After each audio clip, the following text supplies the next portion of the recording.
تو پھر آج ہمیں بھی لوگ مشورہ دیتے ہیں، کہتے ہیں مسجد میں سیاست نہیں ہونی چاہیے۔ میں نے کہا کیا کریں، یہ امام حسین ہمیں مجبور کر گئے، کوئی نہ کوئی بات کرنی پڑی جاتی ہے۔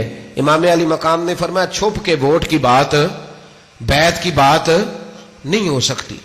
آپ نے جا کے لوگوں سے مشورہ کیا تو وہ کہنے لگے حضور وقت ابھی مناسب نہیں ہے، آپ اس طرح کریں یہاں رکے، ہم مکے سے، عراق سے، کوفے سے لوگوں کو بلاتے ہیں، یہاں ایک بڑی مجلس مشاورت قائم کرتے ہیں۔ امام حسین فرمانے لگے اگر تم مشاورت قائم کرو گے تو ولید اور عبد الملک بن مروان وہ تو جنگ کرنے کو تیار ہے، اور نبی پاک نے فرمایا ایک مینڈا ہوگا جس کی وجہ سے مدینے کی گلیوں میں لہو بہے گا۔ فرمانے لگے میں وہ بکرا، وہ مینڈا نہیں بننا چاہتا۔ کہا پھر آپ کیا کریں گے؟ تو امام حسین رو پڑے، فرمانے لگے میں مدینہ چھوڑ جاؤں گا لیکن مدینے کی حرمت پامال نہیں ہونے دوں گا۔ امام علی مقام آدھی رات کے وقت نکلے۔ سیدہ فاطمہ کا دروازہ ایک اس دن تھا جس دن حضرت مولا علی کوفے چلے گئے، اور دوبارہ آج تالا لگا جب امام حسین نکلے۔ آپ جنت البقیع کے پیچھے کھڑے ہو کے حضور کا روضہ دیکھنے لگے۔ اس وقت گنبد تو نہیں ہوتا تھا، روضہ دیکھنے لگے۔ نانا تیرے کرم کے خزینے کی خیر ہو، میں جا رہا ہوں تیرے مدینے کی خیر ہو۔ سارا خاندان لے گئے، مکے تشریف لے گئے۔ حج کے ایام قریب آنے والے تھے۔ امام حسین نے وہاں لوگوں سے باتیں کی۔ جب امام حسین وہاں سے پہنچے تو کوفے سے خط آنے لگے۔ کوفہ حضرت علی کا دارالخلافہ تھا، وہاں آپ کے محبین، پیار کرنے والے ڈھیروں تھے۔ انہیں خط لکھے کہ حضور آپ چپ کر کے بیٹھے ہوئے ہیں اور ہمارے اوپر یزید مسلط ہو گیا ہے، آپ اگر میدان میں نہیں نکلیں گے، آپ نہیں آئیں گے تو ہم اللہ کی بارگاہ میں شکوہ کریں گے کہ کوئی ہماری کمان کرنے کو تیار ہی نہیں ہوا۔ اور وہ خط 1 2 3 نہیں آئے، وہ خط اتنے تھے کہ 3 بوریوں میں بھرے تھے امام حسین نے، 3 بوریوں میں۔ اب مجبوری ہو جاتی ہے، حق کے لیے کئی دفعہ بات کرنا مجبوری ہوتی ہے، اگر نہیں کرے گا تو پھر اس کو بھی قبر میں جواب دینا پڑے گا۔ امام علی مقام رضی اللہ تعالی عنہ نے مکے میں اب لوگوں کو جمع کیا مشورے کے لیے۔ ہر بندے نے کہا حضور وہ بلا تو رہے ہیں پر اپنے وعدوں کے پکے بڑے کم لوگ ہوتے ہیں، بڑے کم لوگ، جسے زندگی ہو پیاری وہ یہیں سے لوٹ جائے۔ میرے قافلے میں شامل کوئی کم ظرف نہیں ہے، بڑے کم لوگ ہوتے ہیں جو ارادوں کے، وعدوں کے ہمیشہ ساتھ چلنے کے پکے ہوتے ہیں، ورنہ بڑے لوگوں کو گرمی لگنے لگتی ہے، بڑے لوگوں کی مشکلات آتی ہیں، بڑے لوگ ایسے ہوتے ہیں جن کی مجبوریاں بن جاتی۔ کہا حضور وہ پکے نہیں، آپ نہ جائیں۔ ہر بندے نے کہا حالات ٹھیک نہیں، حالات گراؤنڈ ریالٹی صحیح نہیں۔ یہی مشورہ آج بھی ہر بندہ دیتا ہے، ابھی حالات نہیں۔ اتنے خراب حالات کبھی نہیں ہوئے تھے جتنے امام حسین کے دور میں تھے، لیکن فرمایا میں دین کے خلاف غلط حکمران کو مسلط ہونے کی اجازت مزاحمت کروں گا، مخالفت کروں گا۔ امام کہنے لگے کوئی بات نہیں، وہ میرے ساتھ چلے نہ چلے لیکن میں کوفے جاؤں گا، وہ لوگ میرے ساتھ کھڑا ہونے کو تیار ہے تو وہ جھوٹ ہے یا سچ ہے پر میں چلوں گا۔ جب امام علی مقام نے اصرار فرمایا تو جو آپ کے قریبی صحابہ کرام کی اولادیں تھی ساری، یہ بھی اب بیماری ہے، کچھ لوگ کہتے ہیں جی صحابہ نہیں ساتھ چلے، تو میں کہتا ہوں اہل بیت نبوت کے تو کل افراد 21 تھے، تو 72 میں باقی اولادیں کس کی تھی؟ وہ ساری صحابہ کی اولادیں تھیں، وہ سارے۔ پتہ نہیں کیوں اس طرح کا فلسفہ بیان کیا جاتا ہے جس میں حالات خراب ہو۔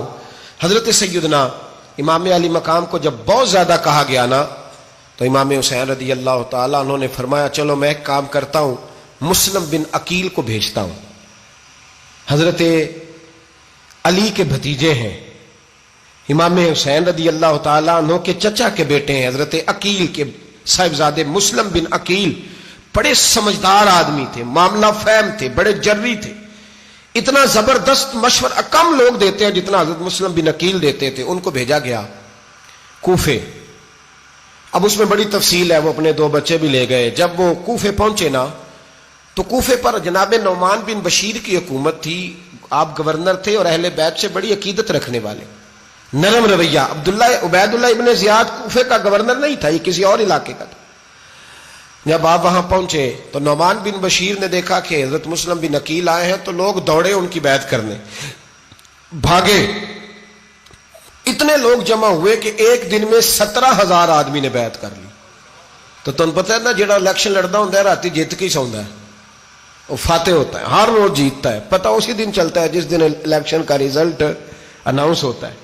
17,000 آدمی ایک دن آیا۔ اب وہ جو امام مسلم بن عقیل کے وہاں نعرے لگانے والے تھے کہنے لگے حضور یہ پہلے دن کی کارکردگی ہے، 2-4 دن میں دیکھیے کیا ہوتا ہے۔ 2-4 دن میں کیا ہوا، 40,000 آدمی نے بیعت کر لی۔ اب وہ 40,000 بندہ تیار ہو گیا۔ ادھر سے جو یزید کے وفادار تھے انہوں نے خط لکھا یزید کو کہ تو نے بڑا نرم آدمی گورنر بنایا ہے اور 40,000 بندہ چلا گیا حسین کی طرف، اگر ایک دن مسلم بن عقیل اور رہے تو جو تمہارا گورنر بیٹھے ہیں نا جناب نعمان بن بشیر، ان کو گورنر ہاؤس سے نکال کے مسلم بن عقیل قبضہ کر لیں گے، تو چپ کر کے بیٹھا ہے۔ یزید بڑا تیز تھا، اس نے ایک آدمی گھوڑے پہ دوڑایا۔ عبید اللہ ابن زیاد ایک اور علاقے کا گورنر تھا پر بڑا ظالم سا بدماش تھا، بڑا سخت گیر آدمی تھا۔ اس کو کہا کہ تو پہلے ایک صوبے کا گورنر ہے، جا تجھے دوسرا صوبہ بھی دیا۔ اس طرح کار فوری طور پہ کوفے پہنچ اور جا کے مسلم بن عقیل کو گرفتار کر، جو آدمی ان کا ساتھ پھر بھی دے اسے قتل کر دے۔ اس نے کیا کیا، وہ آدھی رات کو آیا، منہ چھپایا، جبہ پہنا، لوگ سمجھے امام حسین آ گئے۔ بہت سارے لوگوں نے اس کے نعرے بھی لگائے۔ وہ چپکے سے داخل ہوا اندر، اور چپکے سے داخل ہو کے اس نے سب سے پہلا کام یہ کیا کہ نعمان بن بشیر رضی اللہ عنہ کو معزول کیا، کوفے کے گورنر ہاؤس پہ قبضہ کیا۔ پھر اس نے اسی وقت سوئے ہوئے سرکردہ لوگ، جس طرح ایک گاؤں کا چودھری دوسرے کا محلے میں قبیلوں کے جو لوگ تھے چودھریوں کو بلایا، کچھ کو سزائیں دیں، کچھ کو سخت کہا، کچھ کو ان کے عیب گنوائے کہ وہ تمہارا فلانا مسئلہ پھر خراب کر دوں گا، بلیک میل کیا۔ صبح ہونے تک حالات اگر تم نے میرے قابو میں نہ کیے تو یاد رکھنا بڑا مشکل ہوتا ہے حق پہ کھڑا ہونا، بڑی چیزیں لوگوں کو یاد آتی ہیں، اللہ جانتا ہے۔ پہلے کچھ ہوتا ہے، بعد میں معاملہ کچھ ہوتا ہے۔ حضرت مسلم بن عقیل کے ساتھ جس دن عبید اللہ ابن زیاد آیا 40,000 کا لشکر تھا۔ اگلے دن صبح ہوئی، اگلے دن تو یہ حال ہو گیا کہ آپ جب کوفے کی جامع مسجد میں زور کی نماز کے لیے گئے تو 5-7 ہزار آدمی نماز پڑھنے آیا، اور جب مغرب کا وقت آیا تو لوگوں نے چند ہزار لوگ رہ گئے، نماز کی نیت باندھی۔ ایک مسئلہ بھی سمجھ میں آئے گا، لوگوں نے نماز کی نیت باندھی تو حضرت مسلم بن عقیل امامت کر رہے ہیں، ہاتھ باندھے ہوئے ہیں، تو بہت سارے لوگوں نے پیچھے ہاتھ چھوڑ دیے۔ ایک بندے نے دوسرے سے پوچھا وہ ہاتھ کیوں نہیں باندھتے؟ کہنے لگے اگر عبید اللہ ابن زیاد کے کسی بندے نے دیکھ لیا نا تو ہم اسے کہیں گے ہم تو نماز پڑھ ہی نہیں رہے تھے، ویسے ہی کھڑے تھے، ہاتھ ہی نہیں باندھے سرے سے۔ جب نماز کی امامت باندھی تو 10-11 صفیں تھیں۔ جب مسلم بن عقیل رضی اللہ تعالیٰ عنہ نے سلام پھیرا تو پیچھے بندہ ہی کوئی نہیں تھا۔ حضرت مسلم بن عقیل کو گرفتار کیا گیا۔ عرب کا رواج تھا دشمن کو سخت سزا دیں تاکہ باعث عبرت بنے۔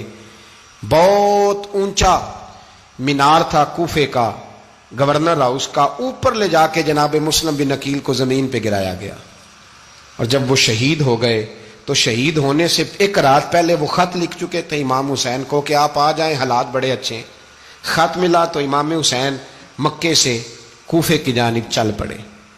امام علی مقام رضی اللہ تعالیٰ عنہ جب چل پڑے، تشریف لا رہے تھے تو رستے میں فرزق شاعر ملا، بڑا محب اہل بیت تھا۔ رستے میں ملاقات ہوئی، حضرت مسلم بن عقیل جب گرایا شہید ہو گئے تو پھر اس نے اس طرح کیا کہ آپ کی لاش کو لٹکا دیا چوک میں۔ لوگ دیکھتے تھے تو عورتیں بچوں کہتی تھی تو نے باہر نہیں نکلنا، ہم نے نہیں امام حسین کے ساتھ چلنا، بس بڑا خوف ہے، کوئی بندہ نہ باہر نکلے، کوئی نہیں ضرورت ہمیں، حالات بہتر ہوگی تو دیکھی جائے گی۔ آج کتنے لوگ ہیں، کتنی دیگیں پکی، کتنی نیازیں بٹی، کیا کچھ ہوا۔ آپ ناراض نہ ہونا، میں آپ میں سے ہوں، آپ مجھ سے ہیں، یہ بات آپ کی نہیں میری سب کی ہے۔ آج بھی اگر امام حسین کے نام پہ جان دینے کی باری آئے گی تو دیگیں ہی رہ جائیں گی۔ ناراض تو نہیں ہو گئے آپ لوگ؟ فٹافٹ مائیں کہیں گی باہر دی جانا، بالکل پتر سانو کی لگے، سارا دین کوئی ہمارے لیے؟ وہ پیر صاحب تو کرتے رہتے ہیں باتیں، ان کا تو کام ہے، خبردار ہم نے نہیں جانا۔ دیگیں دینے کو سارے تیار ہیں، جانے دینے کو تیار ہونا۔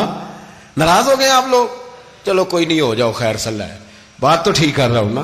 حضرت امام حسین رضی اللہ تعالیٰ عنہ نے فرزق شاعر رستے میں ملا تو امام حسین کو کہنے لگا کہاں جا رہے ہیں؟ فرمایا میں کوفے جا رہا ہوں۔ کہنے لگا حضور نہ جائیے گا، لوگوں کے دل آپ کے ساتھ ہیں، تلواریں آپ کے ساتھ نہیں۔